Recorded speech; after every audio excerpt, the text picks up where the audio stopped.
ଦେଖନ୍ତୁ ବମିଖାଲର ଦଶହରା ମେଢ ବାହାରର ସୌନ୍ଦର୍ଯ୍ୟ କେତେ ବଢିଆ ହେଇଛି। କେବଳ ବାଉଁଶରେ ତିଆରି ହେଇଛି। ଲୋକ ବି ବହୁତ ଭିଡ, ବହୁତ ଏଞ୍ଜୟ କରୁଛନ୍ତି। ଆଉ ସବୁ ଲୋକମାନେ ଫଟୋ ଉଠେଇବାରେ ବହୁତ ବ୍ୟସ୍ତ ଅଛନ୍ତି।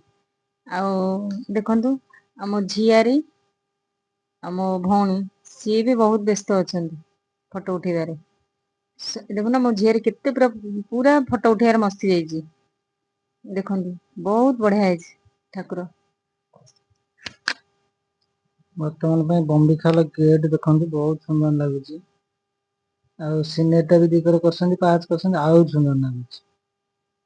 ଆଉ ଭିତରେ ବି ମାଙ୍କର ଯୋଉ ସୌନ୍ଦର୍ଯ୍ୟ ଦେଖନ୍ତୁ, ମାଙ୍କର ସୌନ୍ଦର୍ଯ୍ୟ ବହୁତ ଅତି ସୁନ୍ଦର ଲାଗୁଛି।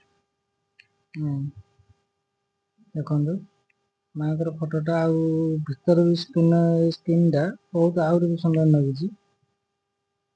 ଆଉ ସମସ୍ତେ ଫଟୋ ଉଠେଇବାରେ ବ୍ୟସ୍ତ।